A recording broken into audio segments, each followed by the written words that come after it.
जय माता दी। क्या आपने कभी सोचा है कि नवरात्र के इन 9 दिनों में ऐसा क्या रहस्य छुपा है कि करोड़ों लोग पूरी श्रद्धा से व्रत रखते हैं? क्या कारण है कि इन 9 दिनों में मां दुर्गा स्वयं भक्तों के घर में वास करती है? और क्या आप जानते हैं कि नवरात्र के व्रत में एक छोटी सी गलती भी आपकी पूजा का फल कम कर सकती है? कौन सी चीजें व्रत में खानी चाहिए और कौन सी चीजें बिल्कुल नहीं खानी चाहिए? खेतरी जौ बोने का सही तरीका क्या है? और अखंड ज्योत में कौन कौन से रहस्य हैं जो घर से नकारात्मक ऊर्जा को दूर करते हैं? आज की इस वीडियो में आपको नवरात्रि पूजा की पूरी विधि, नियम, व्रत विधान और कई ऐसे रहस्य बताने जा रही हूं जो अक्सर लोग नहीं जानते। तो वीडियो को अंत तक जरूर देखिएगा, क्योंकि अंत में आपको कंजक पूजा से जुड़ा एक ऐसा नियम बताऊंगी जिसे जानना हर वक्त के लिए बहुत जरूरी है। अब एक जयकारे के साथ चर्चा शुरू करते हैं। बोलो जयकारा शेरा वाली दा बोल, सच्चे दरबार की जय। नवरात्र यानी 9 पवित्र रातें, ये वो समय होता है जब पूरे संसार में मां दुर्गा की शक्ति जागृत होती है और भक्त पूरे प्रेम और श्रद्धा से उनकी आराधना करते हैं। कहते हैं कि 9 दिनों में मां दुर्गा अपने 9 अलग अलग रूपों में भक्तों के घर आती है और जो सच्चे मन से उनकी पूजा करता है उसके जीवन की बाधाएं दूर हो जाती है। जहां श्रद्धा होती है वहां शक्ति स्वयं चली आती है। जहां माता का नाम होता है वहां खुशियां घर कर जाती है। शास्त्रों के अनुसार साल में 4 नवरात्रे होते हैं, लेकिन पूरे भारत में मुख्य रूप से 2 नवरात्र बड़े उत्सव के रूप में बनाए जाते हैं। पहले है चैत्र नवरात्र जो मार्च अप्रैल में आते हैं जब गर्मी शुरू होने वाली होती है, और दूसरे हैं शारदीय नवरात्र जो अक्टूबर नवंबर में आते हैं जब सर्दी शुरू होने वाली होती है। इसके अलावा 2 गुप्त नवरात्रे होते हैं। शारदीय नवरात्रों में पूरे भारत में रामलीला का मंचन भी होता है और 10वें दिन दशहरा बड़े उत्सव के रूप में मनाया जाता है। भारत के अलग अलग राज्यों में नवरात्र अलग अलग तरीकों से मनाए जाते हैं। महाराष्ट्र में डांडिया और गरबा की धूम रहती है। बंगाल में मां काली और दुर्गा पूजा का भव्य उत्सव होता है। उत्तर भारत में व्रत पूजा और कन्या पूजन का विशेष महत्व होता है। अब सबसे बड़ा सवाल जो हर भक्त के मन में होता है, नवरात्र व्रत में आखिर क्या खाना चाहिए? नवरात्र के व्रत में मुख्य रूप से कुछ विशेष अनाज और खाद्य पदार्थों का उपयोग किया जा सकता है, जैसे साबूदाना, सिंघाड़े का आटा, कूटू का आटा, समा के चावल, मखाने और ड्राई फ्रूट।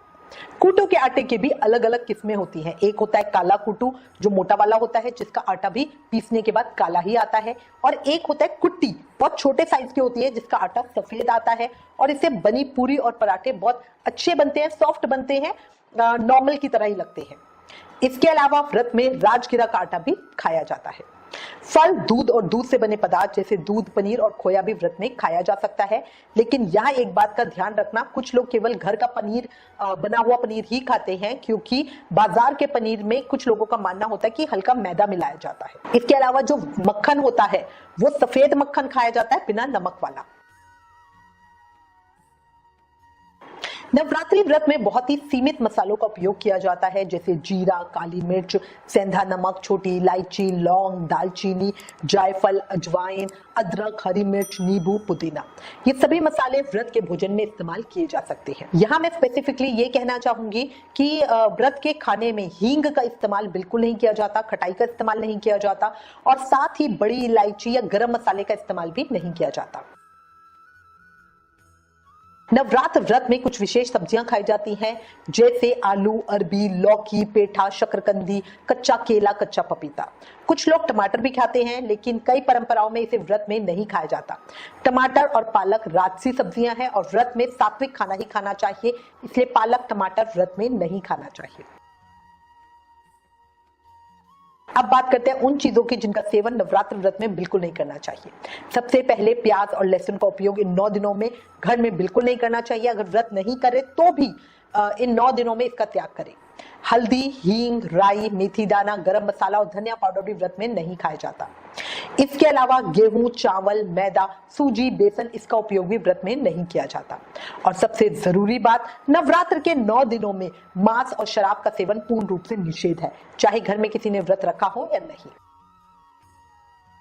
नवरात्र के पहले दिन सबसे जरूरी काम है घर की अच्छे से साफ सफाई करें, क्योंकि ऐसी मान्यता है कि इन 9 दिनों में मां दुर्गा का वास आपके घर में होता है।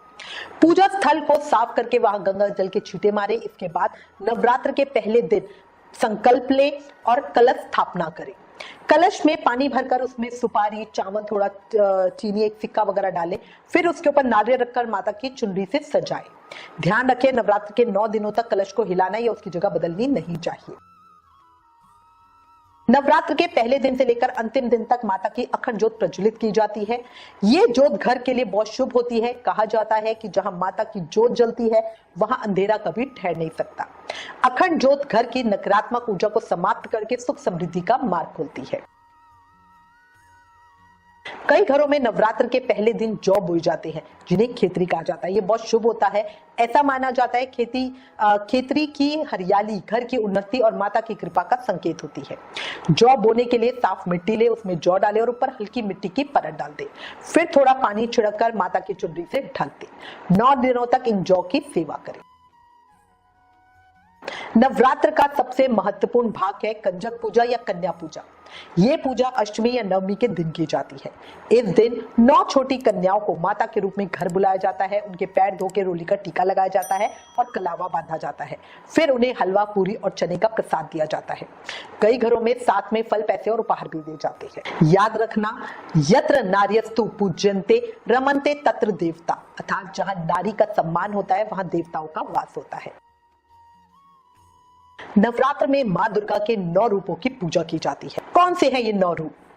शैलपुत्री, ब्रह्मचारिणी, चंद्रघंटा, कुष्मांडा, स्कंद माता, मां कात्यायनी, कालरात्रि, महागौरी और सिद्धिदात्री।